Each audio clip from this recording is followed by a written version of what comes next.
안녕하세요. 오늘 저희가 함께 살펴볼 자료는요. 이기성 모살님의 고린도전서 13장 5절 설교입니다. 아, 네.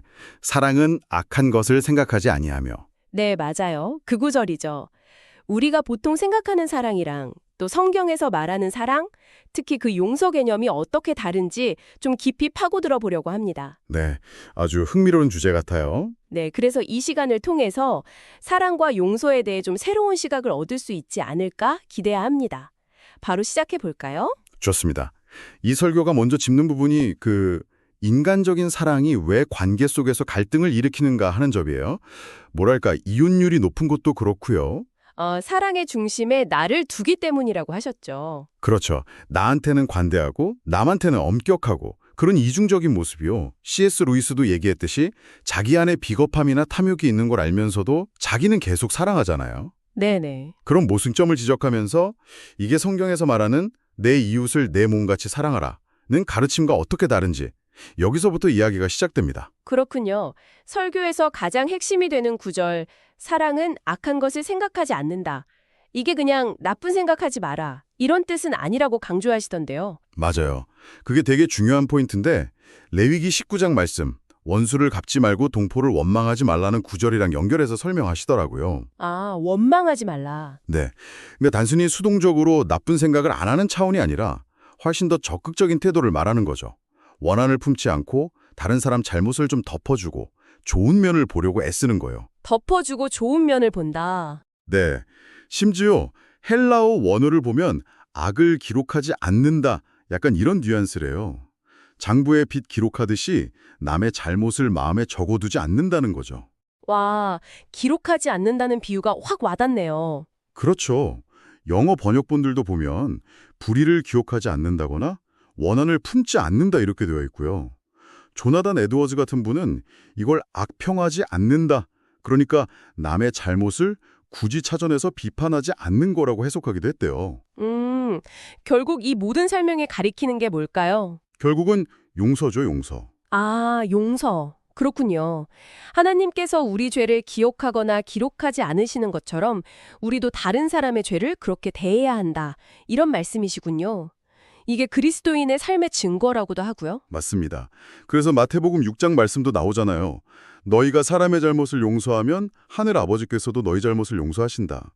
이게 용서해야 구원받는다 이런 조건절이라기보다는요. 네. 이미 하나님의 그 크신 용서를 받은 사람이니까 당연히 다른 사람을 용서하는 반응을 보여야 한다는 거죠.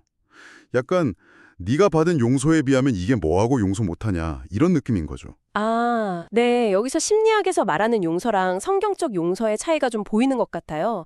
심리학은 보통 나 자신의 평안을 위해서 용서하라고 하잖아요. 그렇죠. 내 마음 편하려고. 근데 성경은 에베소서 말씀처럼 하나님이 그리스도 안에서 우리를 용서하심 같이 하라고, 그러니까 하나님의 용서를 모델로 삼으라는 거네요. 바로 그 지점입니다. 설교자분도 용서의 진짜 의미나 방법은 사실 심리학 책보다는 성경에서 배워야 한다고 강조하세요.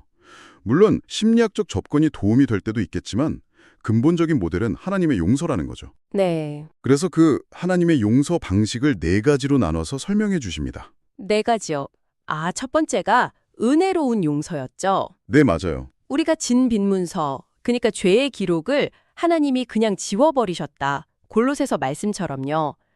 근데 그 대가는 예수님이 십자가에서 치르셨지만 우리한테는 값을 묻지 않으셨다는 거? 그렇죠.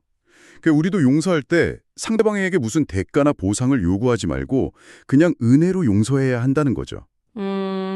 두 번째는 뭐였죠? 두 번째는 회개에 기초한 용서입니다. 이게 좀 중요한데 성경을 보면 죄를 깨닫고 돌이킬 때, 즉 회개할 때 죄사함을 받는다고 하거든요.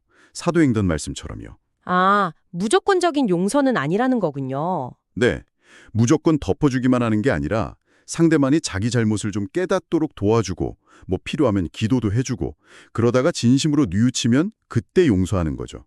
회개 없이 그냥 용서만 하면 자칫 잘못을 그냥 괜찮다고 인정해주는 꼴이 될 수도 있으니까요. 그렇네요. 세 번째는 화목을 위한 용서. 이건 좀 의외였어요. 하나님이 당신 마음 편하자고 용서하신 게 아니라 우리랑 깨진 관계를 다시 회복하려고 용서하셨다는 거잖아요. 맞아요. 로마서나 고린도 후서 말씀처럼요.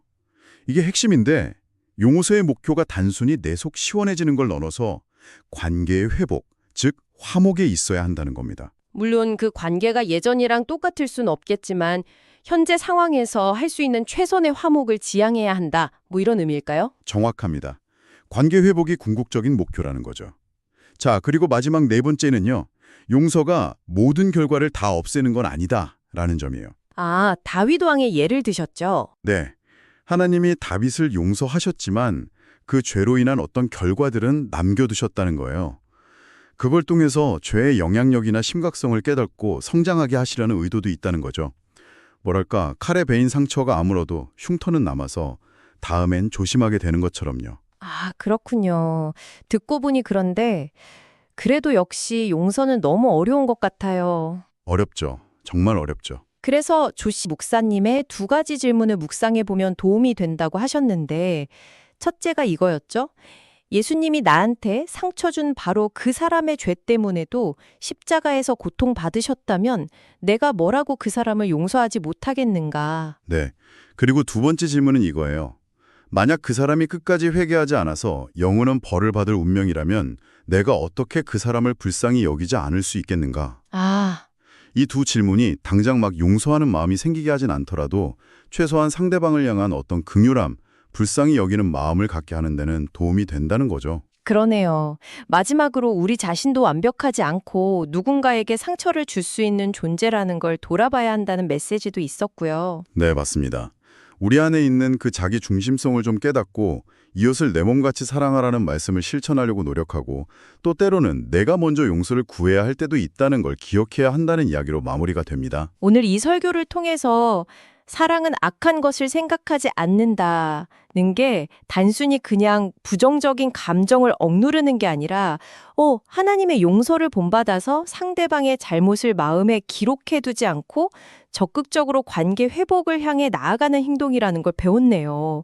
우리가 그냥 막연하게 생각했던 용서랑은 확실히 깊이가 좀 다른 것 같습니다. 네. 그래서 여기서 한 걸음 더 나아가서 이런 질문을 좀 던져볼 수 있을 것 같아요.